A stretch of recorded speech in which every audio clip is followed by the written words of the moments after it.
I was having dinner with my wife.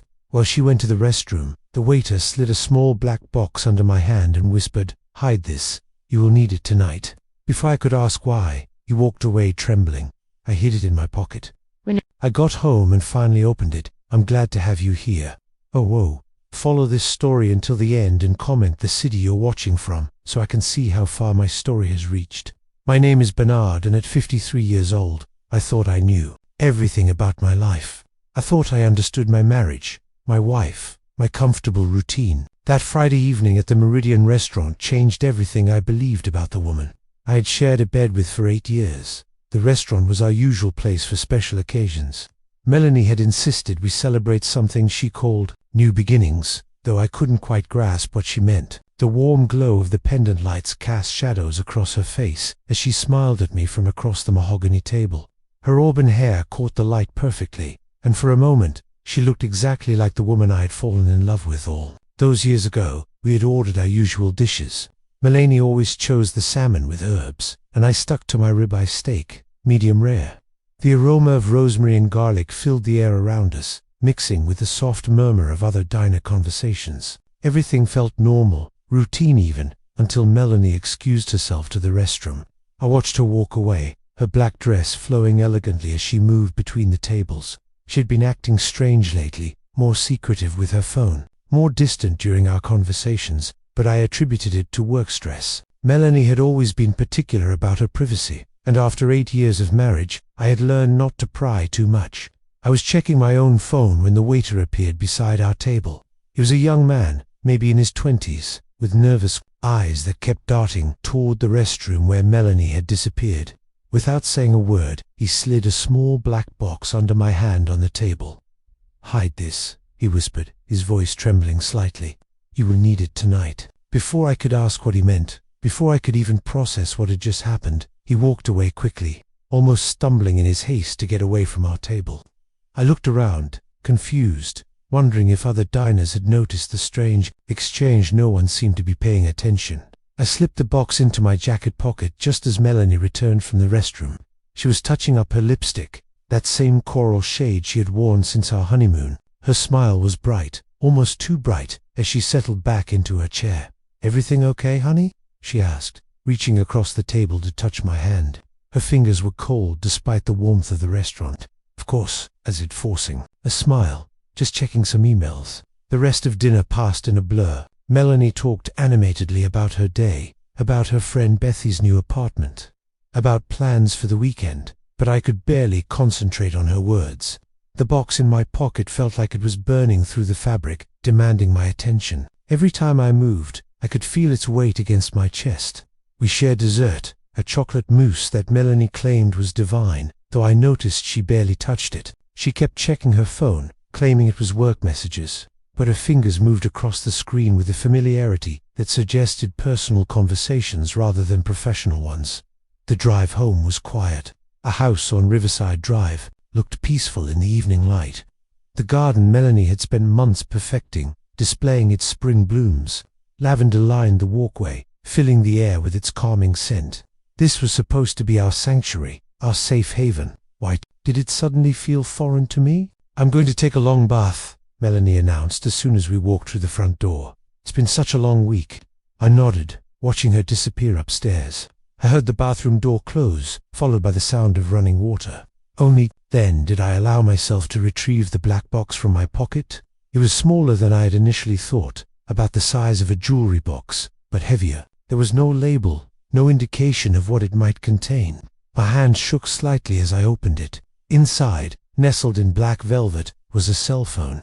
Not just any cell phone, but one I had never seen before. It was an older model, the kind someone might use if they wanted to avoid leaving digital traces. Attached to it was a small piece of paper with a single word written in careful handwriting. "Read." I turned on the phone and immediately the screen filled with text messages. My blood went cold as I read the first few lines. The messages were between two contacts, M and Love. I didn't need to guess who M was. The timestamp showed these conversations had been happening for months, some even during evenings, when Melanie claimed to be working late or spending time with Bethany. "Can't wait to be free of him," one message read. "Just a little longer and we can start our real life together." Another, The insurance policy is updated. $1.5 million. Enough for us to disappear and start fresh wherever we want. My hands trembled. As I scrolled through more messages, they discussed details of my daily routine, my habits, my schedule. They knew I took the same route to work every morning, that I always stopped for coffee at the corner shop, that I went for evening runs along the lakefront path. Then, I found the message that made my stomach drop. Baby's due in December. Perfect timing. By then, it'll all be over, baby. Melanie was pregnant, and it wasn't mine. We had been trying for years with no success. The doctors had run tests, found no problems with either of us, suggested we keep trying. And now, I discovered she was carrying another man's child. But the most chilling messages were the ones discussing my death. They weren't talking about divorce, about ending our marriage cleanly. They were planning to make me disappear permanently, to make it look like an accident. The insurance money would fund their new life together, and no one would ever suspect the grieving widow. I sat in my study, the phone clutched in my shaking hands, trying to process what I was reading. This woman I had loved, trusted, shared my life with for 8 years, was planning to kill me. The realization hit me like a physical blow, leaving me breathless and dizzy. From upstairs, I could hear Melanie humming softly in the bathroom, the same tune she always hummed when she was particularly happy. The sound that used to comfort me now filled me with dread. Was she humming because she thought her plan was working? Because she believed I was oblivious to what was coming? I forced myself to read more messages, each one revealing another layer of betrayal. They had been planning this for months, possibly years. Every loving gesture, every intimate moment, every time she had told me she loved me, it had all been part of an elaborate lie. The man she was communicating with, the one she called love, was someone named Milton. I scrolled through their conversation history and realized they had been together far longer than Melanie and I had been married. This relationship predated our wedding, our entire life together. I had never been her husband in her heart. I had only been her target. The water stopped. Running upstairs, soon, Melanie would emerge from her bath, probably wearing that silk nightgown I had bought her for her birthday last year. And she would smile at me with those same lying lips that had whispered sweet words of love while planning my murder. I quickly turned off the phone and hid it in my desk drawer, making sure it was completely concealed beneath some old files. My heart was racing, but I knew I had to appear normal. I couldn't let her know that I knew. Not yet. I had always prided myself on being a rational man, someone who approached problems methodically and found logical solutions. But this wasn't a business problem or a puzzle to be solved. This was my life, my marriage, my future that had just been revealed as an elaborate fraud. Melanie's footsteps on the stairs told me she was coming down. I quickly opened a book pretending to read, though the words on the page might as well have been written in a foreign language. My mind was reeling, trying to process the magnitude of what I had discovered. "You look tired, sweetheart," she said as she entered the study.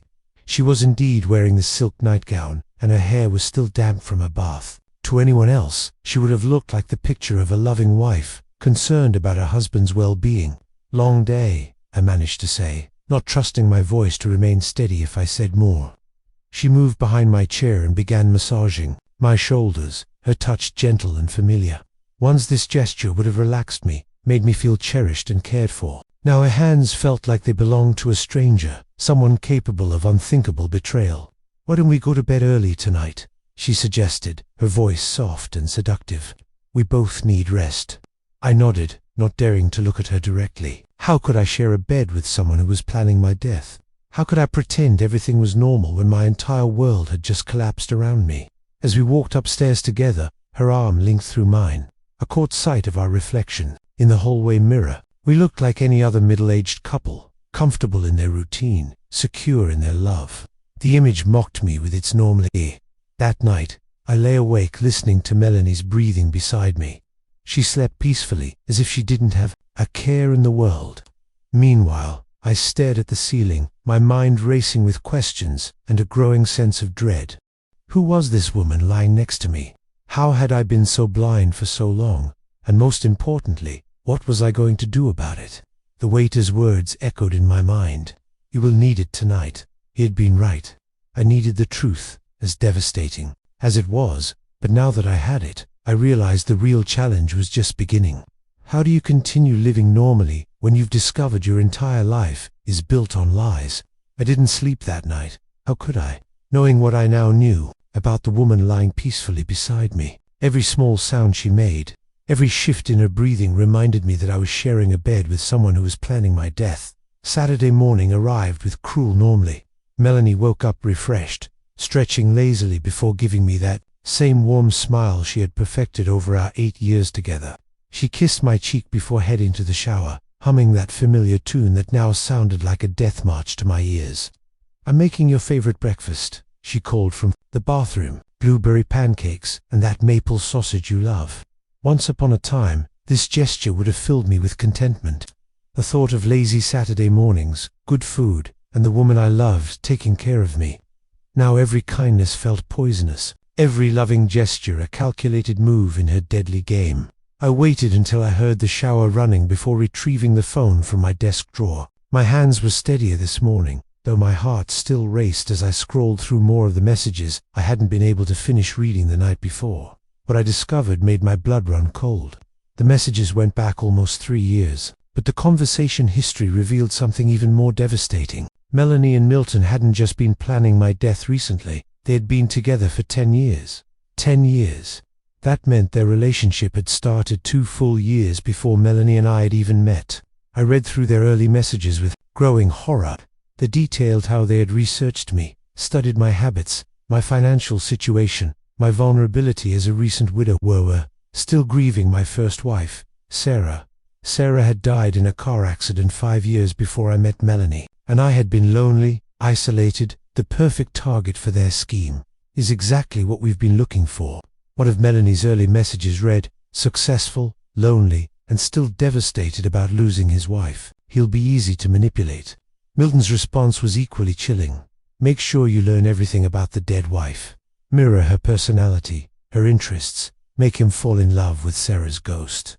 I felt sick as I realized how thoroughly I had been played. Melanie's love of classical music, her interest in gardening, her gentle way of making tea in the mornings. All of it had been carefully constructed to remind me of Sarah. She had studied my dead wife's habits and preferences, then molded herself into a perfect replacement. The messages revealed more disturbing details. Milton worked as an insurance investigator, which gave him inside knowledge of how to make deaths look accidental. They had studied other cases, learned from other perfect crimes, and planned every detail of my eventual demise. The running route by the lake is perfect, one message read. Early morning, not many witnesses. A slip on the wet rocks, a fall into the water. Bernard can't swim well. Everyone knows that. It'll look completely accidental. He couldn't swim well. That was true. It was something Melanie had learned about me early in our relationship when I had explained why I preferred pool lounging to swimming during our honeymoon. A detail I had shared in trust and vulnerability, now to be used as the method of my murder. But the revelation that shattered me completely was buried deeper in their conversation history. They discussed not just my death, but my entire married life with cruel detachment. They laughed about my romantic gestures, mocked the gifts I had given her, ridiculed my expressions of love. He bought me diamond earrings for our anniversary. One message read, $2,000. What an idiot. He has no idea I give everything to you. Milton's response, "At least we know he's good for the money. Keep playing the loving wife. It won't be much longer." Every anniversary gift, every birthday surprise, every spontaneous gesture of love I had made had been immediately reported to Milton like intelligence gathered by a spy. They had turned my genuine affection into a source of amusement and profit. The sound of the shower stopping upstairs jolted me back to the present. I quickly hid the phone and tried to compose myself, but my hands were shaking and my heart was pounding so hard I was sure she would notice. Melanie appeared in the kitchen 20 minutes later, looking radiant in a yellow sundress that had always been one of my favorites. Her hair was styled perfectly, her makeup subtle but flawless. She moved around our kitchen with practiced ease, preparing breakfast while chatting about plans for the weekend. "I thought we might visit the farmer's market this afternoon," she said, flipping pancakes with expert precision. "Bethany mentioned they have those organic strawberries. You love Bethany." The name sent a chill through me as I remembered seeing it. In some of the messages, I'd assumed Bethany was just Melanie's friend, someone she occasionally met for lunch or shopping trips. But now I wondered what role she played in this elaborate deception. "That sounds nice," I managed to say, accepting the plight of pancakes she set before me. They smelled delicious, looked perfect, exactly the way I liked them, but I could barely bring myself to take a bite. As I forced myself to eat, I watched Melanie move around the kitchen. She was so convincing in her role as the loving wife that it was hard to believe what I'd read just minutes before. Every gesture seemed genuine, every smile warm and authentic.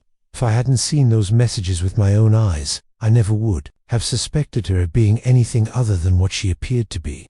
That's when I realized the true depth of her deception. This wasn't just about money or insurance policies. This was about a woman who had spent 8 years of her life perfecting a performance, living a complete lie, sharing my bed and my home, while planning my death with the cold calculation of a professional assassin. "You seem distracted this morning," she observed, settling into the chair across from me with her own plate. "Everything okay?"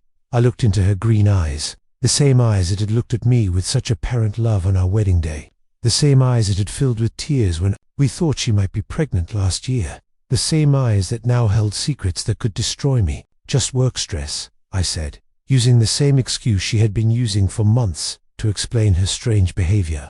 She reached across the table and took my hand in hers. Her touch was warm, familiar, comforting in its practiced perfection. "You work too hard, Bernard. You need to learn to relax, to enjoy life more."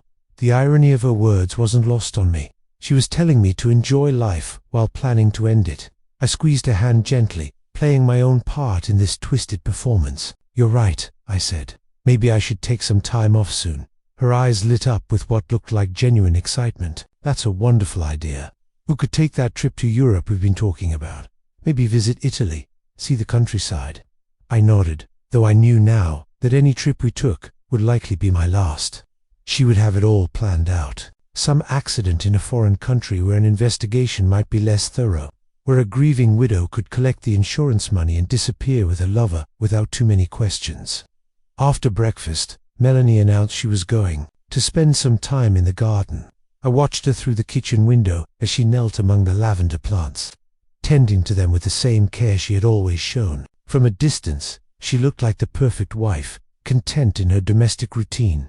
The sight should have brought me peace, but now it filled me with dread. I used her absence to explore the phone more thoroughly. What I found in the photo gallery made my stomach turn. There were pictures of me taken, without my knowledge, photos of our house from different angles, screenshots of my daily schedule, even pictures of my office building taken from the street. They had been surveilling me like a target for assassination. Every detail of my life had been documented and studied. They knew my routines better than I knew them myself. But it was the voice recordings that broke something inside me. Melanie had been secretly recording our most intimate conversations, our private moments, our discussions about the future.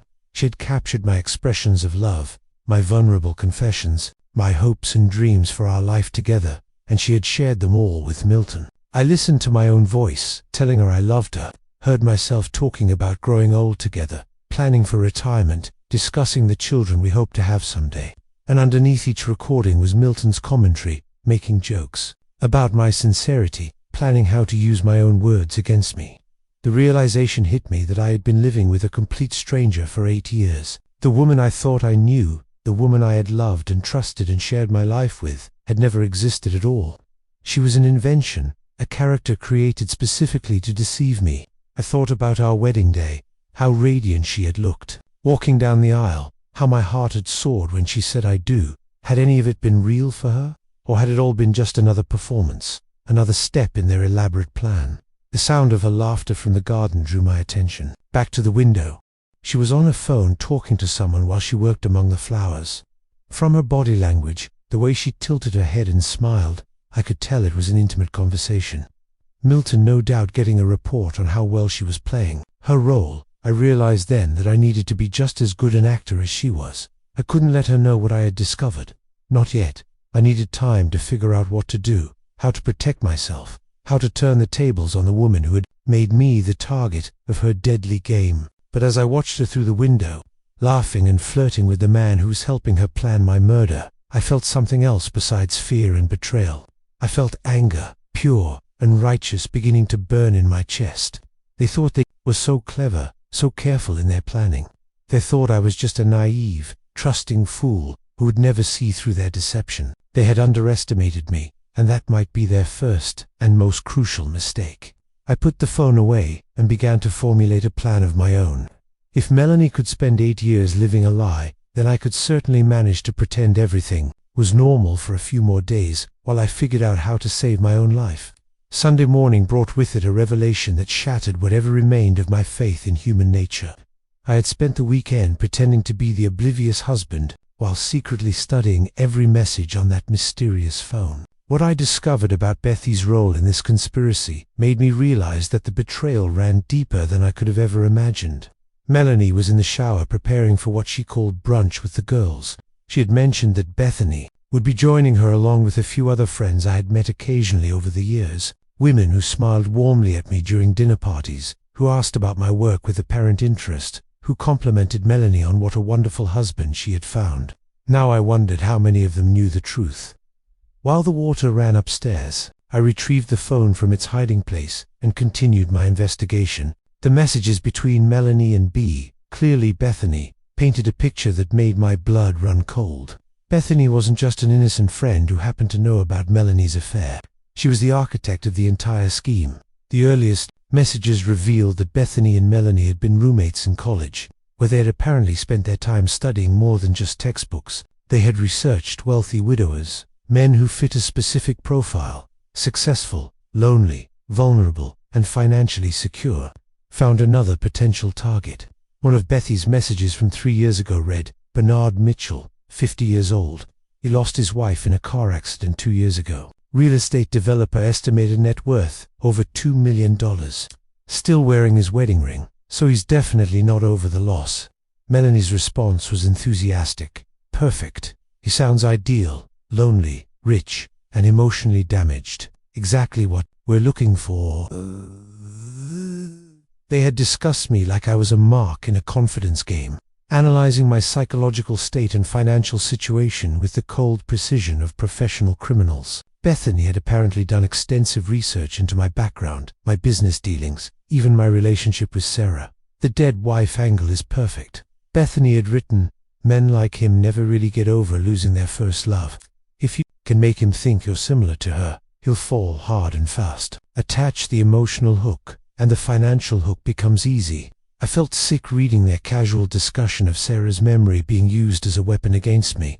They had taken the most painful experience of my life and turned it into a tool for manipulation. But it was the recent messages between Bethany and Melanie that revealed the true scope of their current plan. Bethany wasn't just advising from the sidelines, she was actively participating in the preparations for my murder. Milt is getting nervous about the timeline. Bethany had written just 3 days ago, he thinks you should move faster. The baby is going to start showing soon, and questions will get harder to deflect. Melanie's response chilled me. I know, but we have to be careful. Bernard's starting to notice things. Yesterday, he asked why I'd been on my phone so much. He can't afford to make him suspicious now. Maybe it's time for the accident, Bethany had replied. Milton has everything planned out. The jogging route, the timing, even the police response. He's thought of every detail. They discussed my death with the same casual tone they might use to plan a dinner party. No emotion, no hesitation, just cold calculation about the best way to kill me and collect the insurance money. I discovered that Bethany had been conducting surveillance on me for months. She had followed me to work, documented my routines, even befriended some of my colleagues under false pretenses to learn more about my schedule and habits. He leaves the office every day at exactly 5:30, one of her reports read. Takes the same elevator, walks to the same parking garage. Very predictable patterns. This could be useful if we need an alternative to the jogging route. The methodical way they had studied my life was terrifying. They knew things about my daily routine that I didn't even realize I did consistently. They had turned my predictability, something I had always considered a sign of reliability and stability, into a vulnerability they could exploit. But perhaps most disturbing was learning about Bethy's previous experience with this type of scheme. The messages revealed that I wasn't their first target. Remember how well the Hartford job went? Bethany had written in one message, clean, simple, no complications. The widow collected her money and disappeared, just like we planned. Hartford. I felt a chill as I realized they were discussing another man they had killed. Another husband who had trusted the wrong woman, who had believed he had found love, only to become the victim of an elaborate murder plot. That was different. Melanie had responded. Richard was older, weaker. Bernard is stronger, more alert. We have to be more careful with him. Richard, they had killed a man named Richard in Hartford, and now they were planning to do the same thing to me. I wasn't their first victim. I was just their latest target in what appeared to be a serial killing operation disguised as insurance fraud. The sound of footsteps above told me Melanie was getting out of the shower. I quickly hid the phone and tried to compose myself, but my hands were shaking and my heart was racing. Learning about Beth's involvement had somehow made everything worse. It meant that every social interaction I had experienced over the past few years had been tainted by deception. I thought about all the times Bethany had been in our home, sitting in our living room, eating dinner at our table, accepting my hospitality while secretly planning my death. She had looked me in the eye and smiled while knowing exactly how they intended to kill me. Melanie appeared in the kitchen, wearing a light blue dress that brought out her eyes. She looked beautiful, refreshed, ready for a pleasant morning with her friends. The sight of her filled me with revulsion. "You look lovely," I managed to say, playing the role of the devoted husband.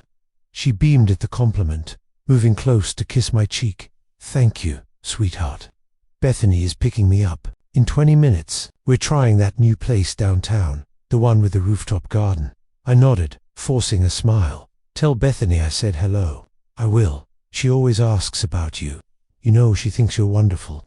The irony of those words was almost unbearable. Bethany thought I was wonderful. All right? Wonderfully naive, wonderfully trusting, wonderfully easy to kill. "What are your plans for today?" Melanie asked, checking her reflection in the hallway mirror. "Just some paperwork from the office," I said. "Maybe a run later if the weather holds." She turned to me with what looked like genuine concern. "Be careful on those lakefront paths. They can be slippery when they're wet." Even her words of caution took on a sinister meaning now. Was she worried about my safety?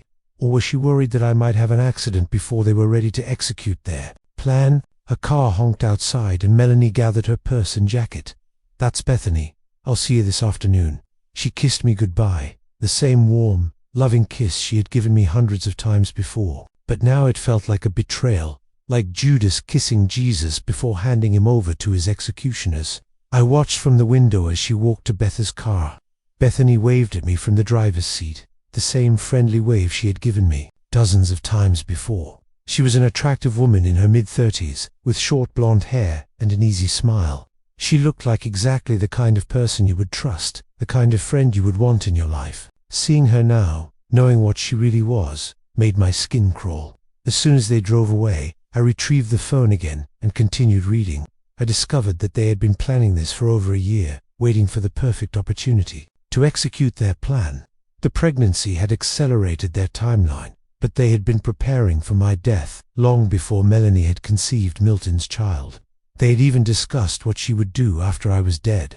She would play the grieving widow for an appropriate period, probably 6 months to a year, before quietly moving away to start her new life with Milton. They had already picked out a house in Costa Rica, a country with no extradition treaty with the United States, where they could live comfortably on the insurance money. The beach house looks perfect. One of Melanie's messages read, "Private, secluded, cash purchase, so no paper trail. We'll be completely free to start over." They had planned my entire aftermath, right down to where they would live and how they would spend the money they received for killing me. They had reduced my life to a simple transaction, my death, in exchange for their financial freedom. But it was the final set of messages that made me realize just how urgent my situation had become. The conversation was from just yesterday while I had been pretending to read in my study. "Milton is getting impatient," Bethan had written. "He wants to move this week. He's worried about waiting any longer." Melanie's response was equally urgent. "I know. I can keep Bernard calm for a few more days, but not much longer. He's starting to ask questions about my phone calls." "Wednesday morning," Bethany had replied. "The jogging route. Milton will be in position by 6 a.m. Make sure Bernard takes his usual path." Wednesday, that was just 3 days away. They were planning to kill me in 3 days. I felt a cold sweat break out across my forehead as the reality of my situation hit me fully. This wasn't some distant threat or elaborate fantasy. They were going to try to murder me on Wednesday morning, and they had it all planned out in meticulous detail. I forced myself to read through Milton's technical messages about the murder plan. He had studied the lakefront jogging path extensively, identified the exact spot where they would stage my accident, and even timed the police response to ensure they would have enough time to make everything look convincing. The rocks are loose, near the North Bend. One of his messages read, "Easy to make it look like he slipped and fell. The water is deep enough there that even a good swimmer would have trouble. And we know Bernard can barely swim at all." They had thought of everything, planned for every contingency. They knew the timing of the morning joggers, the schedule of the park maintenance crews, even the patrol patterns of the local police. This wasn't the work of amateurs. This was a carefully orchestrated murder plot. The sound of a car in the driveway told me that Melanie was returning from her brunch. I quickly hid the phone and tried to prepare myself for another performance. Another few hours of pretending that everything was normal, while knowing that my wife and her accomplices were planning to kill me in 72 hours. But as I watched Melanie walk up the front path, laughing at something on her phone, probably a message from Milton or Bethany, I felt something change inside me. The fear was still there, but it was being joined by something else: determination. They thought they had the perfect plan, but they had made one crucial mistake. They had underestimated me. They saw me as a victim, a target, a mark to be exploited and discarded. But I was still alive. I still had time, and now I knew exactly what they were planning. Monday morning arrived with deceptive normality. I made coffee, read the newspaper, went through the motions of being a man who didn't know he had 48 hours to live. But underneath my calm exterior, I was executing a plan of my own, one that would ensure I survived long enough to see justice done. Melanie was unusually affectionate that morning, which I now understood was part of her performance. She needed me relaxed and unsuspecting for what they had planned on Wednesday. She made my favorite breakfast, wore the perfume I had bought her last Christmas, and even suggested we plan a vacation for next month. "I was thinking about that trip to Italy," she said, buttering toast with deliberate care. "Maybe we could visit Toscagnoni, stay in one of those beautiful villas you're always talking about." I nodded enthusiastically, playing my part. "That sounds wonderful. We should look into it this week." She smiled, but I caught something dark flickering in her eyes. She knew there would be no trip to Italy, no next month for us to plan together. By Thursday, she expected to be a wealthy widow, free to start her new life with Milton. "I'll call the travel agent today," she said, maintaining the charade with impressive commitment. As soon as Melanie left for her job at the art gallery, I began implementing my own plan. I had spent most of Sunday night thinking about my options, and I had concluded that my only chance of survival lay in disappearing before they could execute their scheme. But I couldn't just run away. I needed to ensure they couldn't follow me, couldn't find me, and couldn't continue their killing spree with another innocent victim. That meant I had to be methodical, careful, and absolutely certain that I left no trace of where I was going. My first stop was the bank. I had called ahead and arranged a meeting with the manager, claiming I needed to make some urgent financial adjustments for a business opportunity. It wasn't entirely a lie. The opportunity was staying alive. "Mr. Mitchell," the manager greeted me warmly. "How could we help you today?" I had prepared this conversation carefully. "I need to move some funds around quickly. I'm considering a time-sensitive investment opportunity, and I want to have liquid assets available." Over the next hour, I systematically moved money from our joint accounts into a new personal account that Melanie knew nothing about. I transferred $300,000, leaving enough in the joint account to avoid raising immediate suspicions, but taking enough to ensure my financial independence. I also changed my direct deposit information, redirecting my salary to the new account, starting immediately. If Melanie tried to drain our joint finances after my supposed death, she would find far less than she expected. Next, I visited my lawyer's office. James Patterson had been handling my legal affairs for 15 years, and I trusted him completely. "Bernard," he said, welcoming me into his office. "What brings you here today?" "Nothing serious, I hope. I want to make some changes to my will," I said, settling into the leather chair across from his desk. "Some significant changes." I spent an hour rewriting my entire will, removing Melanie as the primary beneficiary and instead leaving everything to charity, with specific instructions that the funds be used to help victims of domestic violence and fraud. If I did die, Melanie wouldn't see a penny of my money. "This is quite a dramatic change," James observed, reviewing the documents. "Are you sure about this?" "Completely sure," I said. And James, I need this to be absolutely confidential. Don't mention these changes to anyone, including Melanie. Can you ensure that? He nodded, though I could see curiosity in his eyes. Of course, attorney-client privilege applies. Absolutely. I also gave him sealed instructions to be opened only in the event of my death, explaining everything I had discovered about Melanie's plan. If they succeeded in killing me, at least there would be evidence pointing to the truth. My next stop was a small electronics store across town, where I purchased a new cell phone under a fake name, paying cash. I spent the afternoon setting up secure email accounts and researching private investigators in different states. If I was going to disappear, I needed professional help covering my tracks. By evening, I had made significant progress on my escape plan, but I still faced the challenge of getting through the next day without arousing Melanie's suspicions. She was watching me carefully now, though she tried to hide it behind smiles and casual conversation. "You seem energetic today," she commented over dinner. "Everything okay at work?" "Just excited about some new projects," I said. "Sometimes it feels good to shake things up, try something different."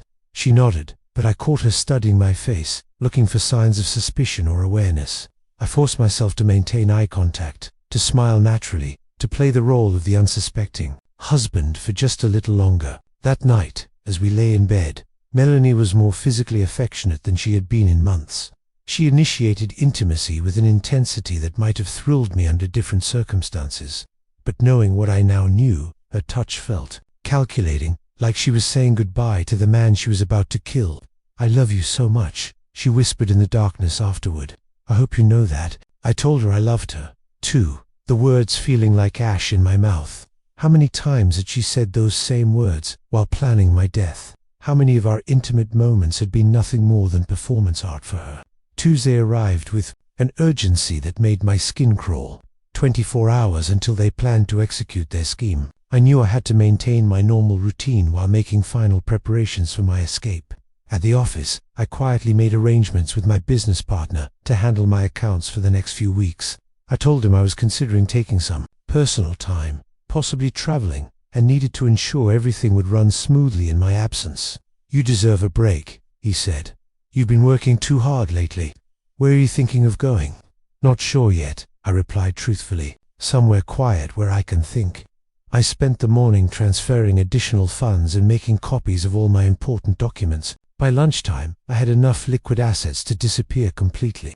Along with new identification documents I had arranged through contacts in my business network. The afternoon was spent creating a detailed timeline of everything I had discovered about Melanie's plan. I documented every message I had found, every piece of evidence, every detail of their conspiracy. If something went wrong, if they somehow managed to find me, I wanted to ensure there was a complete record of their crimes.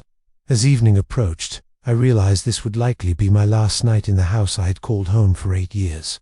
I walked through the rooms looking at the furniture we had bought together, the photographs of our life together, the mementos of what I had thought was a loving marriage.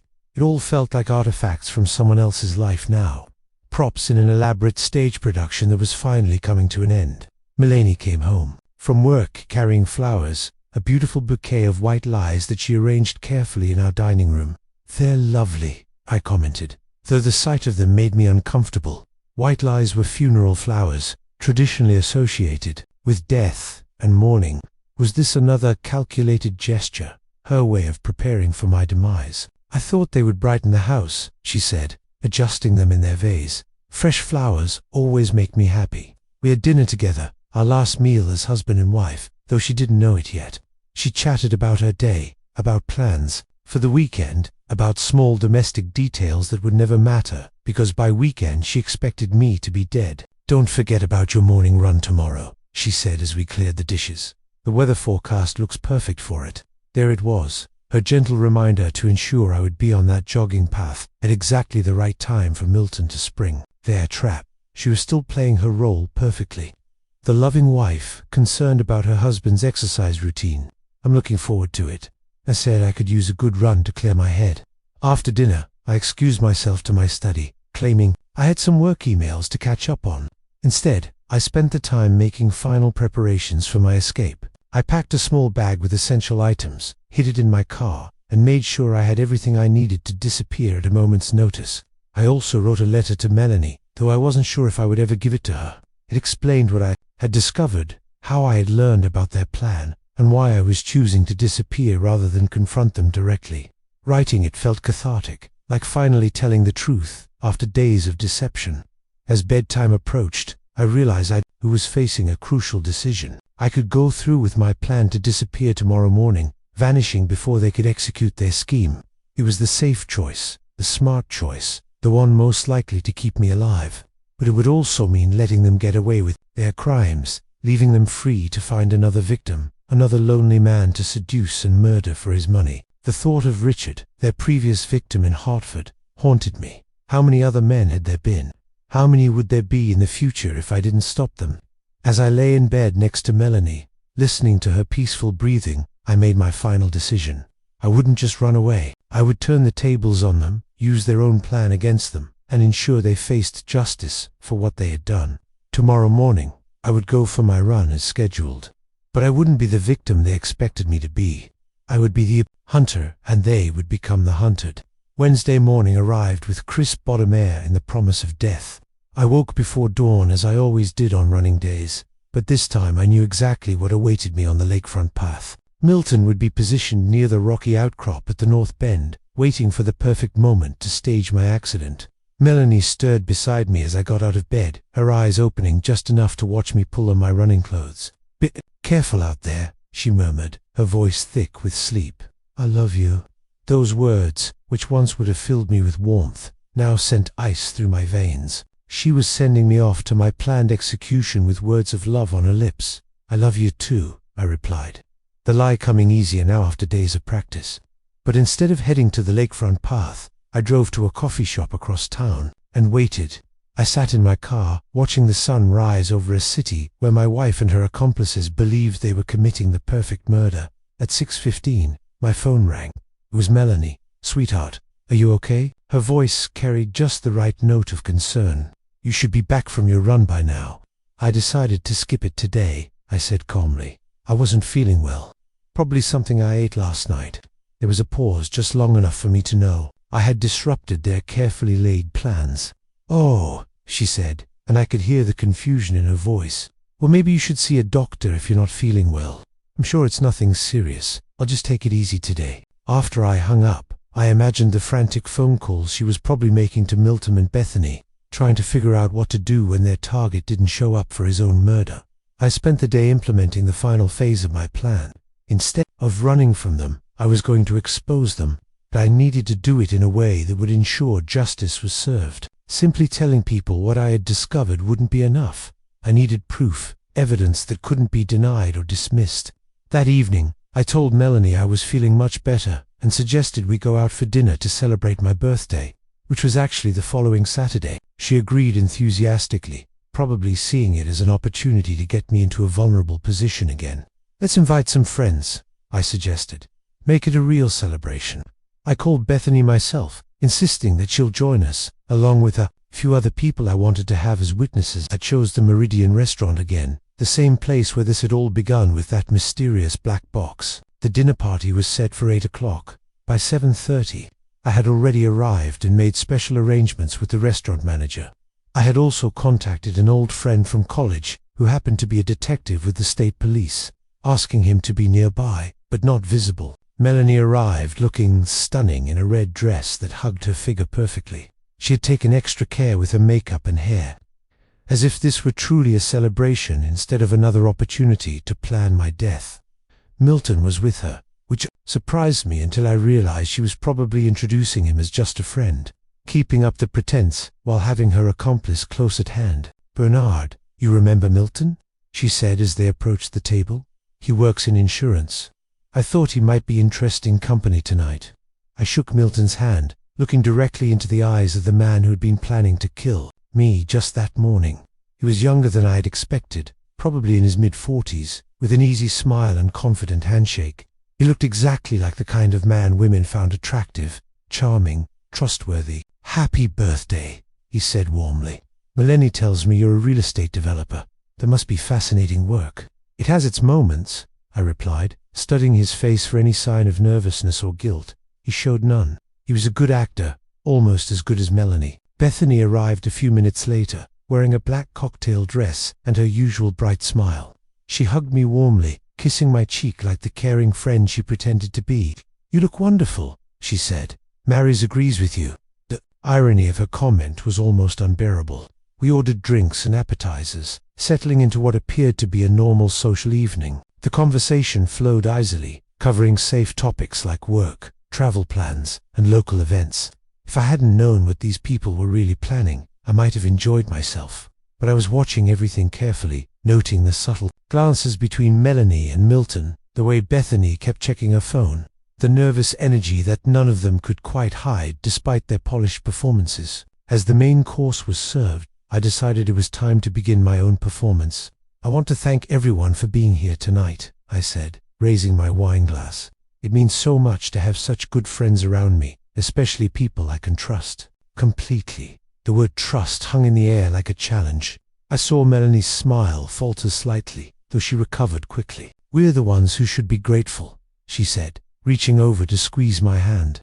"You're such a wonderful husband, Bernard. I can't imagine life without you." "That's interesting," I said, my voice remaining conversational because I've been thinking a lot about life lately, about how quickly things can change, how people aren't always who they seem to be. Milton shifted uncomfortably in his chair, but his voice remained steady when he spoke. "That's very philosophical. Are you going through some kind of midlife reflection? You could say that. I've been discovering things about myself, about the people around me. Surprising things." I reached into my jacket pocket and pulled out the black phone, setting it on the table where everyone could see it. Melanie's face went completely white. "I received an interesting gift last Friday," I continued, my voice calm and measured. "Someone wanted me to know the truth about my life, about my marriage, about the people I thought I could trust." Beth's hand was trembling as she reached for her wine glass. "Bernard, what are you talking about?" "I'm talking about murder," I said simply. "I'm talking about a conspiracy to kill me for insurance money. I'm talking about the fact that my loving wife has been planning my death for months." The silence at the table was deafening. Other diners continued their conversations around us, oblivious to the drama unfolding at our table. Melanie tried to laugh, but it came out as a strangled sound. "Bernard, you're scaring me. What has gotten into you?" I began reading from the phone, reciting their own words back to them. The messages about the insurance policy, the discussions of my daily routine, the plans for my accident at the lakefront path. "Can't wait to be free of him," I read aloud. "Just a little longer, and we can start our real life together." Milton stood up abruptly, his chair scraping against the floor. "I don't have to listen to this crazy talk." "Sit down, Milton," I said quietly, and something in my voice made him pause. "The police are already on their way. You're not going anywhere." Bethany made a small whimpering sound, her carefully constructed facade crumbling completely. "Bernard, please, let me explain." "Explain what?"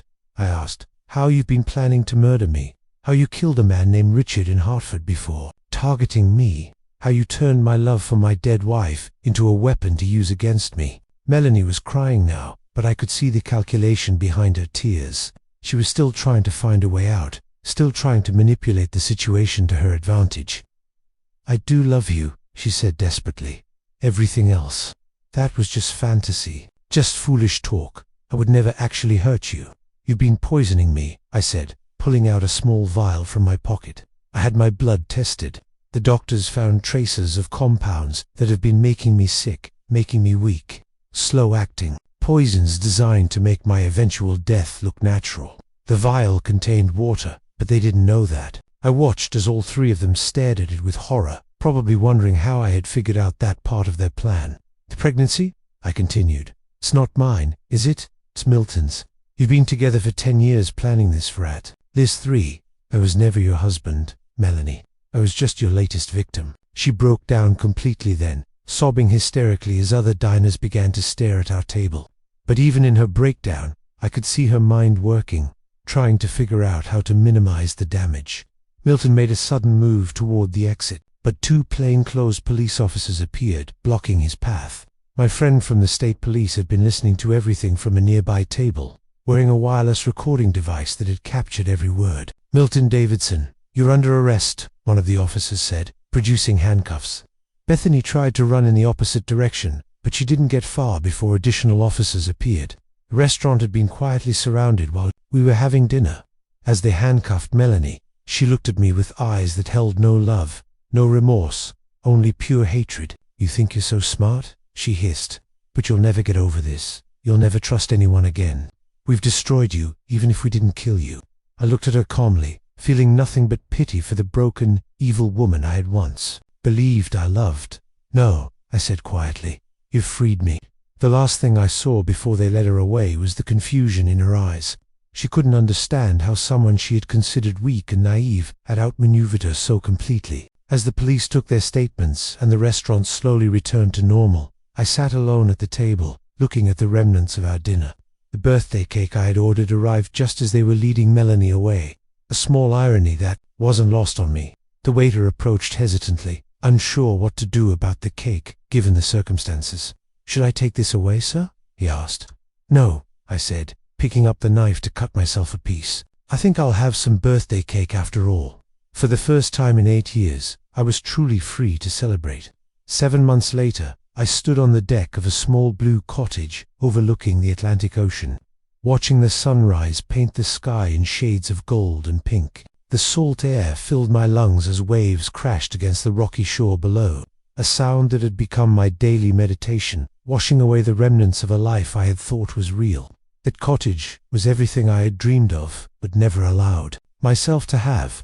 Simple, peaceful, honest, no pretense, no elaborate furnishings chosen to impress, no carefully curated life designed to attract the wrong kind of attention, just weathered wood, comfortable furniture, and a view that stretched to infinity. The legal proceedings had concluded 3 weeks ago. Melanie, Milton, and Bethany were all serving lengthy prison sentences for conspiracy to commit murder, insurance fraud, and the death of Richard Patan in Hartford. The investigation had revealed that Richard had been just one of several victims in what authorities were calling an organized, murder-for-profit scheme that had been operating for over a decade. I testified at their trial, looking each of them in the eye as I recounted how they had planned my death with the same casual indifference they might use to plan a vacation. Melanie had tried to maintain her innocence until the very end, claiming she had been manipulated by Milton and Bethany, but the evidence was overwhelming. The recorded conversations, the detailed murder plans, the evidence of previous victims, it all painted a picture of a woman who had made killing her profession. The prosecutor called her a black widow who spun webs of deception around vulnerable men, feeding on their loneliness and trust. During the trial, I learned details about their operation that made me realize how lucky I was to be alive. They had been responsible for at least 7 deaths over the past 12 years, targeting widowers and divorced men with substantial assets and limited family connections. Each time they had followed the same pattern: seduce, marry, isolate, and kill. Richard Patan, their victim before me, had been a retired engineer whose wife had died of cancer. Like me, he had been lonely and vulnerable when Melanie entered his life. Unlike me, he hadn't received a mysterious warning that saved his life. The revelation that affected me most was learning about the real Melanie Crawford. The woman I had married didn't even exist. Her real name was Margaret Sears, and she had been using false identities for most of her adult life.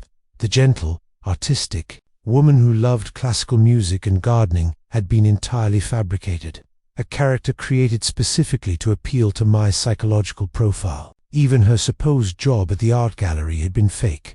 She had never worked there. Bethany had simply arranged for someone to answer the phone and provide an alibi for Melanie's whereabouts when needed. Every aspect of our 8-year marriage had been built on lies. But perhaps the most disturbing revelation was about Sarah, my first wife. During their research into my background, they had desecrated her grave, stealing personal items that Melanie then discovered in antique shops, claiming they reminded her of things her grandmother had owned. She had used my dead wife's jewelry and possessions as props in her performance, turning Sarah's memory into another tool for manipulation. Standing on my deck now, watching seabirds dive for fish in the morning light, I felt only peace when I thought about Sarah, the real Sarah, not the twisted version Melanie had created to manipulate me. I had finally been able to properly mourn my first wife, to separate my genuine memories of her from the psychological manipulation I had endured. The cottage had belonged to Sarah's aunt, a woman I had met only once at our wedding, but who had left me the property in her will years ago. I had never visited it during my marriage to Melanie, claiming I was too busy with work, but really because I wasn't ready to face that connection to Sarah's family. Now, I understood that some part of me had been saving this place, keeping it as a refuge for when I truly needed it. The aunt had passed away 2 years ago, and the property had been waiting for me, almost as if Sarah herself had arranged for me to have a safe harbor when my world collapsed. I had sold the house on Riverside Drive, unable to live in a space that held so many poised memories. Every room reminded me of Melanie's deception, or the years I had spent unknowingly sharing my life with someone who was planning my death. The new owners were a young couple expecting their first child, and I took comfort in knowing that the house would now be filled with genuine love instead of elaborate lies. My business was thriving under the management of my partner, and I had discovered that working remotely from the coast suited me perfectly. I handled the financial and strategic aspects of our development projects while he managed the day-to-day operations. It was the arrangement that gave me the freedom I needed while maintaining the professional success I had worked so hard to achieve. But the most significant change in my life wasn't the new location or the simplified lifestyle. It was the absence of fear. For 8 years, I had lived with a constant undercurrent of anxiety that I had attributed to work stress or worries. Now, I realized that some part of me had always sensed that something was wrong with my marriage, that the woman I lived with wasn't who she claimed to be. That intuitive alarm had been silenced by Melanie's masterful manipulation, but it had never completely disappeared. Living without that constant state of alert vigilance was like recovering from a chronic illness I hadn't realized I was suffering from. I had also discovered the simple pleasure of solitude. After 8 years of carefully monitored conversations and calculated intimacy, being alone with my own thoughts was a luxury I had forgotten how to appreciate. I could read without being questioned about my choice of books, take walks without accounting for my whereabouts, make decisions based solely on what I wanted rather than what might please someone else. Investigation had revealed that Melanie had been documenting my every move, recording my conversations and reporting my activities to Milton and Bethany, as if I were a subject in some twisted scientific experiment. Living without that surveillance, knowing that my privacy was truly private, felt like breathing freely. After years of suffocation, I had started writing, something I had always wanted to do but never found time for during my previous life. The story wasn't about my experience with Melanie, though that would certainly make for compelling reading someday. Instead, I was working on a novel about a man who discovers that his entire understanding of himself has been shaped by other people's expectations, and who must learn to define his own identity. The writing process was therapeutic, helping me work through the psychological aftermath of discovering that my marriage had been an elaborate fraud. I was learning to trust my own judgment again, to distinguish between genuine emotions and manipulated responses. 3 weeks ago, I had received a letter from Melanie in prison. I had debated whether to read it, but curiosity ultimately won out. The letter was several pages long, filled with what appeared to be genuine remorse and pleas for forgiveness. She claimed that she had actually fallen in love with me during our marriage, that she had tried to call off the murder plot, but hadn't been able to escape Milton's control. It was her final attempt at manipulation, one last effort to plant seeds of doubt in my mind. I had read the entire letter carefully, then burned it in my fireplace, watching the paper turn to ash as I finally let go of any lingering connection to the woman who had tried to destroy me. The truth was that I felt no anger toward any of them anymore. Anger required emotional investment, and I had none left to give to people who had never truly existed in my life. They were strangers who had played roles in an elaborate deception, but they had never been real friends, real family, or a real wife. You can't miss something you never actually had. What I had found instead was something I hadn't expected: gratitude. The experience had been horrible, traumatic, life-threatening, but it had also freed me from the existence that had been slowly killing me in ways I hadn't recognized. I had been living someone else's life, trying to be someone else's version of a good husband, successful man, and respectable citizen. Now, at 53 years old, I was finally living authentically for the first time in decades. I woke up each morning eager to see what the day would bring. Rather than dreading another performance in someone else's script, I made decisions based on my own values, rather than trying to anticipate what others expected of me. The cottage came with a small garden that the previous caretaker had maintained, and I had discovered an unexpected pleasure in working with the soil. planting vegetables and herbs that I would actually eat, rather than ornamental flowers chosen to impress visitors. There was something profoundly satisfying about growing my own food, about the direct connection between effort and nourishment. I had also adopted a dog from the local shelter, a middle-aged golden retriever named Sam, whose previous owner had died of old age. Like me, Sam had needed a fresh start, and we had formed an easy companionship based on mutual respect rather than need or dependence.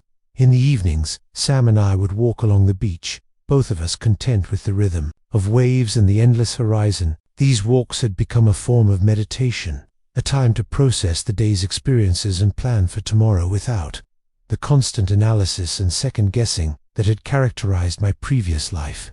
I had learned to cook, really cook, not just heat up prepared meals or follow complicated recipes designed to impress dinner guests. Simple, honest food that nourished my body and satisfied my appetite. There was something deeply centering about the process of selecting ingredients, preparing them with care, and eating meals I had created with my own hands. The local community had welcomed me without curiosity or judgment. They knew I was someone starting over, but they didn't pry into the details of my previous life. I was simply Bernard, the man who lived in the blue cottage and walked his dog on the beach every evening. It was enough. I had joined the volunteer fire department, partly because they needed members, but mostly because I wanted to be part of something that helped, rather than exploited. After years of unknowingly being a victim, there was deep satisfaction in being someone who responded to emergencies, who helped solve problems rather than creating them. The work was physically demanding and emotionally rewarding in ways that my previous career had never been. When we rescued someone from a car accident or saved someone's house from burning down, the gratitude was immediate and genuine. No one was plotting against us or calculating how to benefit from our efforts. As I stood on my deck that morning, watching the sun climb higher into a sky full of promise, I realized that I'd never been happier. Not the complicated, anxious happiness I had thought I felt during my marriage, but a deep, quiet contentment that came from living in alignment with my own values and desires. My phone buzzed with a text message from my business partner updating me on a project we were developing in the mountains. Good news, successful progress. The kind of communication that energized rather than drained me. I would call him back later after my morning walk with Sam. But first, I wanted to savor this moment. It's perfect morning and a life that was finally authentically mine. Subscribed to Astral Vengeance.